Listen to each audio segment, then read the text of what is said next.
çölü geliş yurdu, bayır bucak Türkmen elimiz.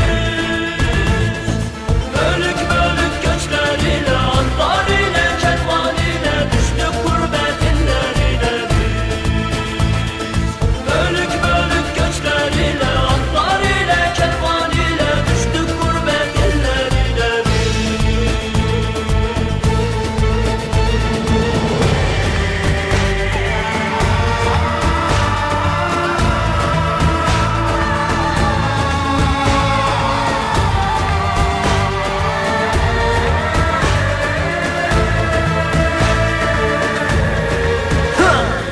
Dağlara konuşur dik duran adam, hadi güç verir uzak ama çok yakın adam. Göçlere kapılan Türk tohumlarını üç kıtaya dayayan can ciğer adam. Tepelerin ardına uzanır gözler, mıh gibi çakılır kulağına sesler. Kalpler atar 1500 kilometre ileride, kardeşin seni bekler.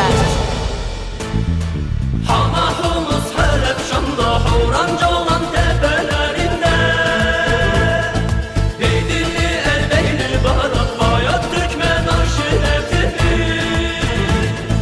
Bölük bölük göçler ile, anlar ile, kervan ile, düştük gurbet illerine biz.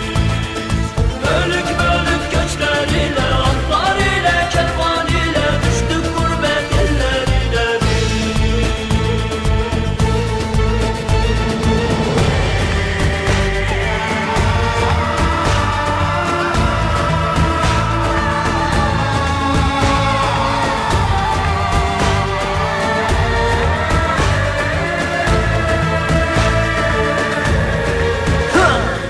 Zor mu o gurbet, her gece harbet, Şam ya da Humusel, Beyli ve Halep. Kar gibi yağsa da insana kan hep, can yarısına buradan bir selamet. Kaya gibi dikili bu tarihi seyret, kadı kızı gibi sabit bu asalet. Gün gelir hayatı paylaşır insan, bayır bucak sen her gün devam et.